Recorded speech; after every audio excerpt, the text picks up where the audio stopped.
Good afternoon and welcome, everybody. This is going to be a really thought-provoking session. Given with all the angst around climate change and the need for immediate action, this session is called Mayday, Mayday, Mayday, Fintech opportunity to breaking barriers to net zero. My name is Lynn Johannson, and I lead E2 Management Corporation. We have 1 foot in the environmental consulting area and 1 in innovation. So these are the innovations we include. Hi, Tom. Are you climate ready? An initiative to drive climate action. We have an app called EcoMarker to help map, synthesize, and visualize better environmental performance, and a learning tool called Dependency. I'm honored to present today our 2 panelists. The first is Éliane Ubalijoro, and I hope I pronounced that right. Éliane has many things behind her name. She is the Executive Director for Sustainability in the Digital Age. She's also the Global Hub Director for Canada for the Future Earth. She has decades of experience, I can only say 5, that span academia, science policy, and the nonprofit and international development sectors. She's a professor of practice for public-private sector partnerships at McGill's University's Institute for the Study of International Development, where her research interests focus on innovation, gender, and sustainable development for prosperity creation. Her teaching over the last decade has focused on facilitating leadership development. She's also noted as a member of the newly created Capitals Coalition Supervisory Board, and she teaches and advises in leadership programs to help equip executives in science, innovation, and other international development tools. My other panelist is Tom Baumann, and Tom is CEO and co-founder of ClimateCHECK. He's also the founder and co-chair of Climate Chain Coalition. That's chain, not change. Tom has a unique melange of knowledge and skills. He's an environmental economist. He's a graduate of studies in climate change economics. He's a registered engineering, professional engineer specializing in environmental engineering. He also has graduate studies specializing in greenhouse gas measurement, air pollution, and clean technologies. And he's a certified knowledge manager. Tom has over 20 years experience and has worked with hundreds of organizations in the climate, clean tech, sustainability, and digital space. I also want to come back to the Climate Chain Coalition that he has helped start. It's an open, global, multi-stakeholder network of over 250 organizations in over 50 countries focused on advancing blockchain and digital solutions to enhance climate actions. And he co-chairs this with the United Framework on Convention on Climate Change. So on that happy note, I want to start with asking, first of all, Éliane, if you could share with the audience what your involvement in FinTech is, what you're currently working on, and how it has to do with climate action. So I would say I have a huge interest in FinTech in terms of how it can help elevate access to global markets to marginalized populations, especially in Africa. And so I've been following and mentoring FinTech companies working in the African framework. And you mentioned earlier, I'm part of the supervisory board of the Capitalist Coalition. So I'm very involved in how are we going to create accounting systems that consider natural, human, and social capital and just profit, not just profit? And how do we align accounting standards globally to achieve that? So I've been part of many discussions and group workshops looking at how do we actually collectively work to change our accounting systems, and it influences global stock markets and investors. So we really have an investment in FinTech environment that will help us do everything we can to mitigate climate change. Wonderful. Tom, same question for you. Unmute myself. The pop-up blocked me. Can you hear me okay? Yes. Fantastic. Thanks very much, Lynn, for inviting me. And it's great to be on this panel, and it's super timely topic. the Elon Musk and Tesla pausing Bitcoin transactions due to climate change was a belated but smart decision to make. I first got involved with fintech, but I like to call it distributed ledger technology to really acknowledge the non-financial applications like supply chain and also how it is intended in many cases to work with other digital solutions like smart contracts and everything. But I got involved first in 2015 in bringing together this bundled platform of digital solutions to really try to tackle scope 3 sources of emissions, which are very challenging for those who aren't climate savvy. Scope 1, Scope 2, and Scope 3 are the framework for accounting greenhouse gases for most organizations. And so what got me really interested in the first place is Bitcoin, and that it came out shortly after the financial crisis, and it's one of its noted features is that there's 21 million Bitcoins total. That's it. It's a fixed digital money supply.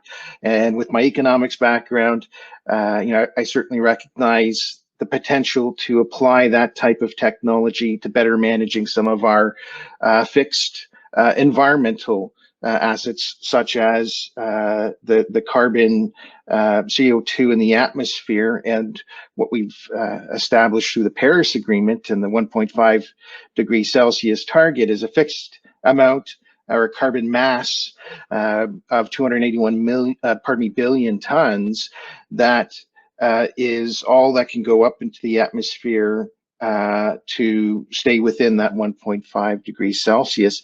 How do we track those emissions in an equitable manner and with the data integrity and the environmental integrity necessary to be sure that we cost effectively and on time achieve those Paris agreements? So I've got ton more to say, but I guess I'll wait until the Q&A starts. Tom, let me ask you, Sure. What's your personal reason for getting involved in this area? I know we've talked about your professional, but what's the thing that drove you to get involved? Oh, there's more than one. Okay, one reason is really I've spent a lot of time on measurement, reporting, and verification, or MRV for short, on clean technologies and companies and countries and so on.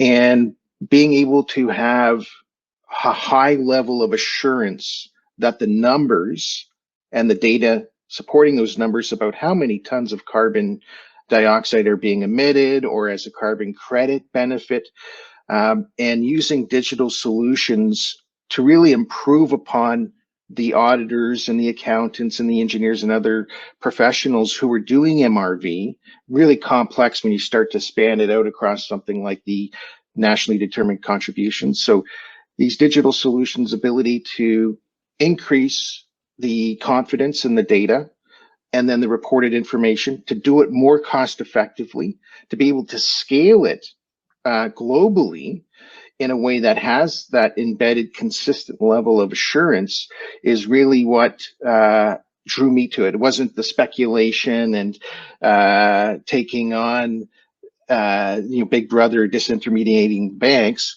but that's maybe for another session. Right. So that was my main reason. Éliane, what's the one thing that drove you personally to get involved? Well, so I'm from Rwanda. I live in Canada, and for people in the African diaspora, if you want to be investing in Africa and sending money back home, transaction costs and traditional banking systems are very expensive. And so the fintech world really offers a new way to empower a lot of people who have not been able to access the digital space to be able to be supported, be empowered. And for people who don't have access to instruments of investment around the world that can really support families and networks back in the global south, I think fintech really offers really cost-effective ways to engage in ways that have not been available before. Super. Let's get into the heart of the issue, and I'm going to ask you to start with this, Tom. So what really is net zero? Wow, that's a really touchy, hot potato type of issue these days, particularly in financial circles, but really it applies to countries and everybody. And so net zero is sometimes stated in the context of a goal and other times as a principle. So in terms of it being a goal, like under the Paris Agreement, trying to ensure that the emissions going into the atmosphere are offset and balanced by removals so that we're not actually accumulating additional emissions into the atmosphere. We're able to stay within our carbon budget as a whole. So that's one way of looking at it. Another way of looking at it is, as I said, as a principle. So a lot of companies that consider themselves good corporate citizens believe in the principle that, hey, we also need to be part of the net zero mission. And so they'll look at net zero from the context of, is it their own emissions, or is that need to be balanced off or right across their value chain? And is it going to be as of 2050, or is it going to be in a different period of time? So net zero there isn't a generally accepted definition that everyone agrees on how to get there and the methods for measuring it. But I think the concept is that, hey, we have to cap the emissions concentration of CO2 in the atmosphere. And we need to do that as quickly and as cost effectively and equitably as possible. And Éliane, have you any thoughts on net zero? So I think net zero is all about balancing. How do we balance continued emissions of greenhouse gases with removals from the atmosphere? So there are natural mechanisms to remove greenhouse gases. The best known are trees, making reforestation, afforestation, and avoided deforestation strong nature-based climate solutions. There are also increasing broad range of negative emissions options on the table. Chief among them, a combination of bioenergy and carbon capture and storage technologies. Negative emissions technology are now a critical component of integrated assessment modeling. And with 87% of emissions pathways looking towards the end of the century that are considered by the IPCC's Fifth Assessment Report requiring negative emissions technologies to limit our global average warming to below 2 degrees Celsius. So in the 8 years since the IPCC reports were published, this reliance on negative emissions technology to get us in our climate goals is only increasing. Even the Future Earth's Global Carbon Project, so we say betting on negative emissions, which may be seen to some a bit risky, but what I really see, I mean, planting trees and regenerative agricultures need to be prioritized, and all the nature-based solutions are really critical to net zero. But there are all these other technologies that are coming up that we need to be aware of and harness in the most effective ways possible, but also realize that whenever possible, we should prioritize nature-based solutions. So let me ask you this, Tom. Does the math really work with net zero, or is this just a myth and want to make us feel good? Well, let's unpack net zero. What are our emissions in the first place before we make them net zero? And emissions are quantified based on thousands of methodologies and standards and protocols and everything like that. And just in the last month, a scientific report published in one of those journals, I forget if it was Nature or Scientific American, something like that, basically found that the countries that are reporting all of the emissions in that country, when you add it up globally, were underreporting global emissions by 5.5 billion tons. So generally, it's believed to be about 42 billion tons in 1 year by all countries. And the scientists are like, nah, you're off by about 5.5 billion tons. So that's 12%. Error just in reporting emissions. Never mind the net zero. Hey, what are you offsetting with this, or sucking out carbon dioxide in the atmosphere with that? And is it permanent? And so that's about the same as the U.S. economy. So it's like an oops. So that's back to my original point of let's get a grip on ensuring that we know what we're sure about what we're talking about, and then how do we actually get to net zero in a way that is not only a math issue, right? There's Canadians who are emitting per person something like 15, 20 tons per year. And when you look at the global carbon budget of 281 billion tons, and there's 7.8 billion citizens in the world, if we're going to equitably distribute the remaining budget, that works out to 36 tons per person. Well, that means that Canadians have about 2 years of emitting before we have to be, we're done, if we want to be fair to every other person in the world who that hasn't had an opportunity to reach a certain level of development or affluence. And I'm not saying we should all be super, consumers, but a lot of people are still not having many of the sort of conveniences to live a better life in school and medical and everything like that. So the math is not only total emissions and what are we removing, but how are we doing that in a way that's equitable for people around the world? Otherwise, it's unequitable net zero, which Right. I don't think is going to fly. Éliane, I'm sure that you have a different perspective on this. So it's clear that net zero is very difficult, but not totally unsurmountable goal. So the reductions in emissions we've seen during the COVID-19 pandemic, that was very interesting as world travel and many facets of our economic systems were shut down significantly. But the reality, as described by a huge diversity of scientists in the Future Earth Network in a recent article on 10 new insights in climate science, we would need to repeat the emissions reductions achieved during the pandemic every year until 2050 to achieve net zero emissions. So, and as one of our Future Earth scientists, Corinne Le Carré has found that nearly the early days of the pandemic showed incredibly drastic reductions in greenhouse gas emissions, as much as 17% reduction in a single day in April. The overall effect of the pandemic was really moderate, with roughly a 7% reduction over the course of the full 2020. So this showed limited limitations that behavioral change alone can have on reducing our total global emissions. So there's a real increase in recognition that to meet net zero, we're going to have a need unprecedented social transformations. So this will mean change at a systemic level to the way that we as global human society operate, going far beyond individual behavioral change. And so digital age is already creating these transformative systems change, and the opportunity then is to leverage the changes underway and steer them towards positive climate solutions. And it's really critical, though, that the digital age is not benefiting everyone yet. So a concurrent challenge that cannot be overlooked is to mitigate inequalities and other risks in developing digital climate solutions. And one of the areas that some see as a pie in the sky dream, but that I really am hopeful about. So according to Ratan Lal, who's the 2020 World Prize winner, he says soils have the potential to restore 180 gigatons of carbon between now and 2100. And at the same time, he says that forests have the opportunity to store another 155 gigatons.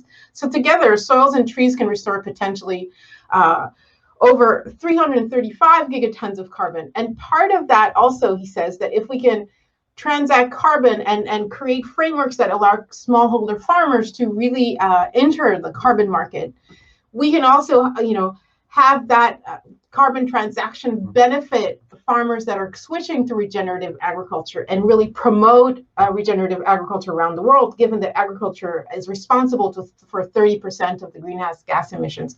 So, Oh, I think we've lost Éliane for a second there. Yeah, her screen froze, I think. Screen froze, yeah. Okay, well, let's move on to the next question until her screen will let her come back on. Tom, what is really fintechs or your distributed ledger technology? What is the real opportunity that it provides to enable real progress on climate action? Well, sorry, could you, I didn't mean to cut you off at the end. You didn't. Okay, I thought I had heard something. There's a really good report earlier this year done, released by Nexus Energy, their climate fintech report, and they list a whole array of opportunities to apply fintech and AI and all of these. So it's not just distributed ledger technology. for banking transactions, investments, insurance, the accounting and MRV. So there's a whole array of applications within the climate space. So climate finance, the climate accounting, climate markets, being able to support the resources necessary to advance the technology in terms of scaling it, reducing their cost, deploying it in ways that really mesh well with users, because we're talking about a really radical transformational change. It's not just, oh, decarbonization, right? Because we'll see whole industries and communities have to change entirely. And so the technologies are applicable basically right across all of the climate actions, the different types, low carbon supply chains, resilient. We haven't really talked about adaptation yet in this conversation, and that's half the battle at least. We want to get our mitigations down and be able to use these technologies to drive down those emissions, but we're already facing an unavoidable need to adapt to climate impacts that are baked in, right? Because those emissions are up there, and we're going to see changes in weather patterns and many other things. So, yeah, I'll leave it at that, unless you've got another follow-on question. Well, for Éliane, what do you think that FinTech can do to advance climate action? So I really believe that the power, I really believe that the accounting frameworks can really be helpful. And in terms of the capitals approach, I really see this capacity to enable organizations to understand how their success is directly or indirectly underpinned by natural, social, and human capital, could really empower them to make decisions that offer us the greatest value across all capitals. There's a huge potential to leverage digital technologies, machine learning algorithms to analyze vast amounts of structured and unstructured data in order to develop stronger ESG metrics, as well as support your capitals accounting. So these metrics cannot be developed in a black box. This represents a risk that in order to have mechanisms such as strong ESG metrics that can potentially transform investments truly, with accountability, it is critical that we first build trust. And so trust in the metrics and trust in the technologies is really critical and has to be underlying the development of those metrics. And one of the ways this is the dialogue that the Global Commons Alliance has been taking to bring all stakeholders interested in accounting standards together. And so this is something that I found really incredible in terms of the how much people want to make this work and work collectively to come together and work at shaping a co-creative space that aligns everyone. And so by creating more inclusive collaborative approaches to probe the assumptions that underlie the machine learning algorithms used to develop ESG metrics, trust and common standards can be agreed upon. And while this is not an easy task, it could very well be critical in order to truly make the link between transparency to accountability with regards to climate-friendly investments. I have to reiterate your point about trust. Trust is a huge, huge issue. I know in the financial community they're dealing a lot with the challenge of greenwash, and that's going to come back, I think, to haunt the financial community even more so than it did in the consumer product area. Let me ask you this, Éliane. What would be the one thing that you think that NCFA could do to help drive climate action? One of the things I see that is really critical is ensuring that literacy on the technology side, on the financial side, reach the same level so that everybody's working together, as well as on the environmental and sustainability side. We need everybody to work together. And part of it is when there is more knowledge and more literacy at one level than the other, then there is narratives that are out there that are scary, that people hear about and they don't understand. And so this is one of the things, there are a lot of myths out there that really need to be broken down. And there are people who are confusing different frameworks. They're confusing blockchain with Bitcoin. And so I think that, we need to clear up all the confusions so that people are working at a level of literacy that really allow true collective agency, because we only have 9 years to 2030 in terms of achieving the SDGs and, trying to say within the 2 degrees. So I really see this as really critical. Is in order to work and empower each other, we need to all have a minimum level of literacy across the domains that are really driving fintech and climate friendly technologies related to fintech. I concur. Tom, do you have anything that NCFA should be doing or could do? Yeah, well, in my role with the Climate Change Coalition, I helped to establish climate action working groups within digital alliances, like in Hyperledger under the Linux Foundation, their Climate Action and Accounting Special Interest Group, and in Europe within NAPA, the International Association for Trusted Blockchain Applications, which are predominantly digital organizations, so bringing in this climate dimension. And there's no doubt about it that there's eco-illiteracy or climate illiteracy amongst the tech community, and vice versa. Within the climate community, they really don't have a grasp of all of the, not just the digital technologies, but the endless ways that they could actually be applied. So they're not just technology fixes, they can be applied for like governance and a whole range of areas. You've heard of open government, for example. And so I would suggest that NCFA help in bridging that those communities so that they talk the same talk, because right now they don't.